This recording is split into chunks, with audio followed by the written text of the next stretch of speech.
Hello दोस्तों, हम बड़े मेहनत से आपके लिए एनिमेशन हॉरर स्टोरी बनाते हैं, लेकिन आप में से सिर्फ 16% लोग ही हमारे चैनल को सब्सक्राइब करते हैं। अगर आप हमें सपोर्ट करोगे तो हमें मोटिवेशन मिलेगा। तो चलो जल्दी से सब्सक्राइब करो और हमें इस कहानी पे कम से कम 10,000 लाइक का टारगेट रखते हैं, ठीक है?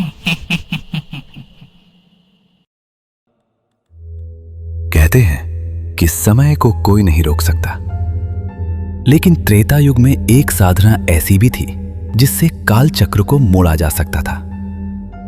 देवताओं ने इसे काल चक्र अनुष्ठान कहा, एक ऐसा अनुष्ठान जो मृत्यु और जीवन के बीच की दीवार को गिरा सकता था। लेकिन जिसने भी इसे करने का प्रयास किया वो या तो समय में कहीं खो गया या फिर वो बन गया जो इस दुनिया में रहने योग्य नहीं था।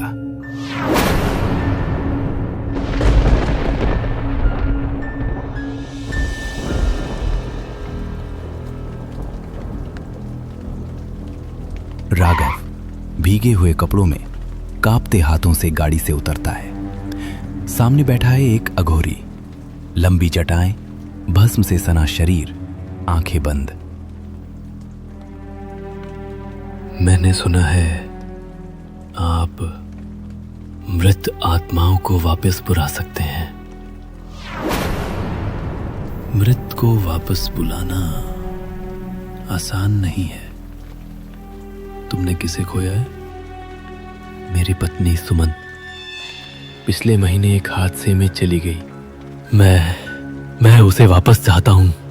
समय का पहिया एक बार घूम जाए तो उसे पीछे मोड़ना विधि के विरुद्ध है। लेकिन क्या?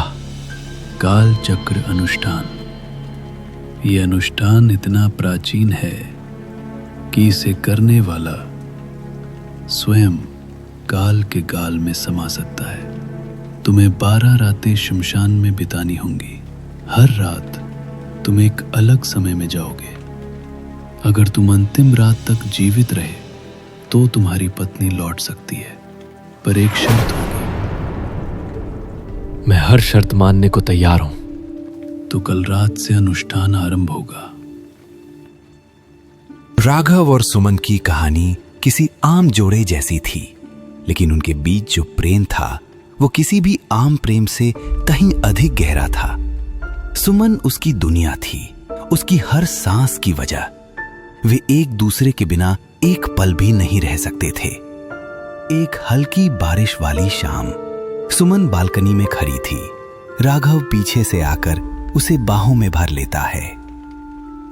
राघव, ये क्या कर रहे हो? कोई देख लेगा। तो क्या हुआ?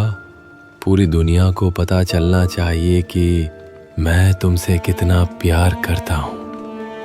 अच्छा, और कितना प्यार करते हो? अगर कभी तुम्हें कुछ हो गया तो मैं जी नहीं पाऊंगा। पागल, ऐसा कभी मत कहना।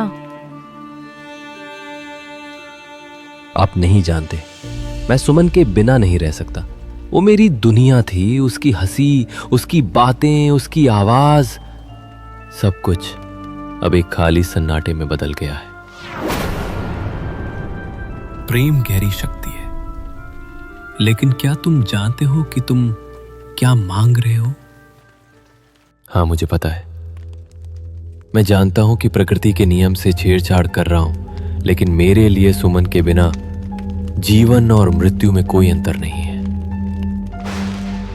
अघोरी एक पल के लिए शांत हो जाता है और चिता की आग में कुछ भस्म डालता है।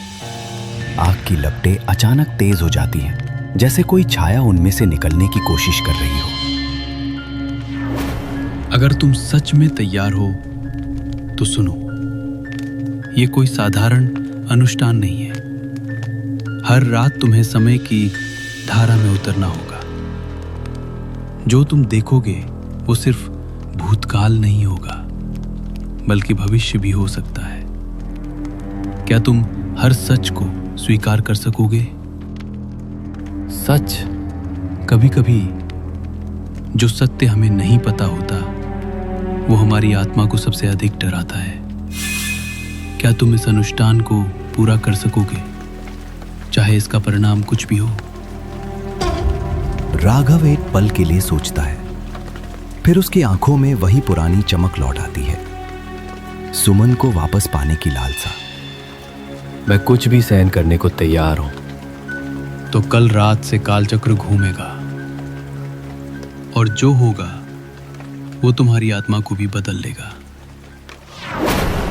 राघव की आंखों में एक अजीब मिश्रण था, डर और आशा का।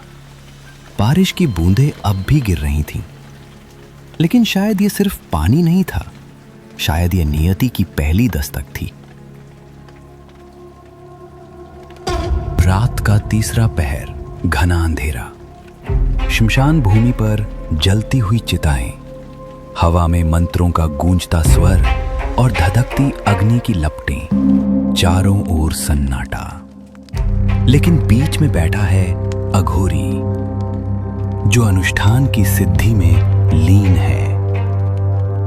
अघोरी ने अपने सामने एक हवन कुंड बनाया, उसमें मनुष्य की अस्थियों का चूर्ण, कौवे के पंख और दुर्लभ जड़ी बूटियां डाली। राघव अचंभित होकर देख रहा था। अघोरी कोई साधारण तांत्रिक नहीं था, वो एक ऐसा साधक था जिसने मृत्यु और जीवन के बीच के पर्दे को हटा दिया था। उसके मंत्रों की शक्ति से वातावरण में कंपन होने लगा, ये राघव महसूस कर सकता था। राघव, ये अनुष्ठान सामान्य नहीं है।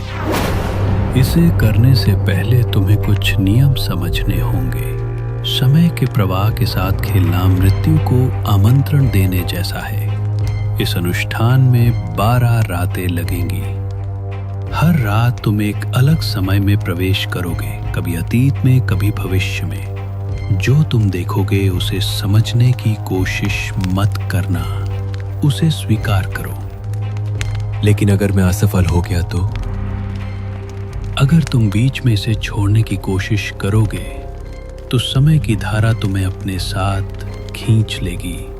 न तुम जीवित रहोगे न मृत। क्या मैं सुमन से बात कर पाऊंगा? शायद, लेकिन याद रखो, जो वापस आता है वो वही नहीं रहता। अगर सुमन लौटी भी तो क्या वो सच में वही होगी जिसे तुमने खोया था? मैं हर परिणाम के लिए तैयार हूं। तो अनुष्ठान आरंभ होता है। अघोरी ने अपने कटे हुए अंगूठे से रक्त की कुछ बूंदें अग्नि में डाली। मंत्रों का उच्चारण तीव्र हो गया। अग्नि भयंकर रूप से लहराने लगी। अनुष्ठान की पहली रात। राघव की आंखें अचानक खुलती हैं। वो किसी पुराने महल में खड़ा है, चारों ओर धूल और जर्जर दीवारें। अचानक एक हल्की हंसी गूंजती है, सुमन की हंसी।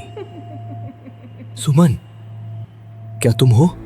वह आगे बढ़ता है। उसके सामने एक पुराना आईना रखा है, उसमें सुमन का प्रतिबिंब दिखाई देता है। लेकिन जैसे ही वह पास जाता है, प्रतिबिंब विकृत हो जाता है और एक काली परछाई बनकर गायब हो जाता है। फिर सब कुछ अंधेरा हो जाता है और वह वापस शमशान में लौट आता है। ये क्या था? यह समय की पहली परत थी। यह बस शुरुआत थी।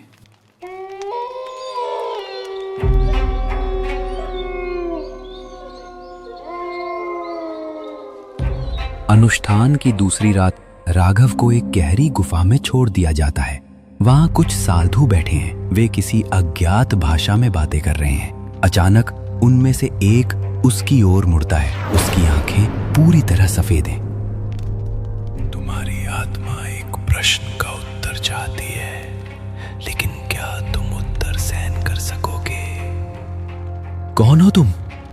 साधु उसकी ओर इशारा करता है। राघव की आंखों के सामने एक भयानक दृश्य प्रकट होता है। सुमन दुर्घटना में नहीं मरी थी, उसे किसी ने मारा था और उस छवि में एक जाना पहचाना चेहरा दिख रहा था, राघव का अपना चेहरा। नहीं, ये झूठ है। सब कुछ धुंधला हो जाता है और राघव वापस वर्तमान में लौट आता है। ये क्या था? ये झूठ था। मैंने सुमन को कभी नहीं मारा। समय केवल सत्य दिखाता है, लेकिन क्या ये सत्य था या एक भ्रम, ये तुम पर निर्भर करता है। राघव के माथे पर पसीना था। उसे पहली बार डर का एहसास हुआ था। अनुष्ठान की छठी रात अब तक राघव को हर रात अलग अलग समय और स्थानों पर भेजा जा चुका था, लेकिन छठी रात वो अपने ही घर में था। सुमन जीवित थी। राघव, तुम इतनी रात को यहाँ क्या कर रहे हो? राघव सन्न रह जाता है। ये असली सुमन थी, लेकिन कैसे? सुमन, तुम जिंदा हो? तुम ऐसे क्यों पूछ रहे हो राघव? मुझे क्या होगा भला? मुझे तुम्हारी बहुत याद आ रही थी। मैं तो तुम्हारे सामने हूँ पागल, मैं मरी नहीं हूँ। तभी सुमन हंसती है, लेकिन उसकी हंसी धीरे धीरे विकृत होती जाती है। उसके चेहरे पर कालापन उभरने लगता है और उसकी आंखें काली हो जाती हैं। राघव, तुमने मुझे बुलाया, अब तुम मुझे छोड़कर नहीं जा सकते। राघव चीखता है और सब कुछ फिर से अंधकार में हो जाता है। हर रात राघव को अलग अलग सुमन जैसी औरतों का सामना करना पड़ा। कभी वो उसे प्रेम से बुलाती, उसकी बाहों में समाने के लिए आगे बढ़ती, तो कभी उसका चेहरा विकृत हो जाता और वो एक छाया में बदल जाती। कभी वो खून से सनी होती, तो कभी वो मुस्कुरा रही होती, लेकिन उसकी आंखों में एक गहरी रहस्यमयी शून्यता होती। ये सिलसिला 12 रातों तक यूं ही चलता रहा और हर रात राघव की आत्मा और भी कमजोर होती गई। अचानक हवन कुंड से धुएं की एक लहर उठती है और उसमें से एक छवि उभरती है, सुमन की। राघव, तुमने मुझे वापस बुला लिया। हाँ सुमन, अब हम हमेशा साथ रहेंगे। सुमन मुस्कुराती है, लेकिन उसकी आंखों में कुछ अजीब है। राघव ध्यान से देखता है, लेकिन उसकी भावनाएं उसे सोचने नहीं दे रही। अचानक अघोरी का ध्यान भंग होता है। वो घबराकर उठता है और चिल्लाता है, राघव पीछे हटो, ये वो सुमन नहीं है जिसे तुम जानते थे। क्या मतलब? काल चक्र अनुष्ठान में कोई भी आत्मा वापस आ सकती है, लेकिन वो वही होगी या नहीं ये कोई नहीं जानता। राघव धीरे धीरे पीछे हटता है, लेकिन सुमन आगे बढ़ती है। उसका स्वर कोमल होता है, लेकिन उसकी आंखें कुछ और कह रही थीं। राघव, मेरी बाहों में आओ।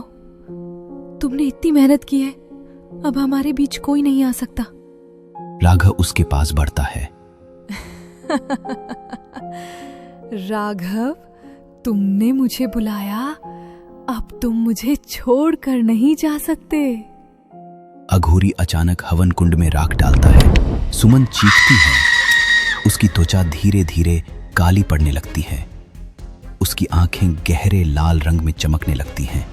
सुमन, ये कोई आत्मा नहीं, यह एक राक्षसी है जिसने सुमन का रूप ले लिया है। अगर तुम इसके गले लग गए तो तुम भी इसी श्राप का हिस्सा बन जाओगे। राघव की आंखों के सामने सुमन की परछाई विकृत होती जाती है। उसकी हड्डियां टूटने लगती हैं। चेहरा लंबा और भयानक हो जाता है। यह नहीं हो सकता। मैंने तो सिर्फ सुमन को वापस लाने के लिए यह सब किया था। अघोरी एक और मंत्र पढ़ता है और हवा में कुछ फेंकता है। सुमन चीखती है। वो धीरे धीरे जलने लगती है और कुछ ही पलों में राख बनकर उड़ जाती है। राघव घुटनों पर गिर जाता है।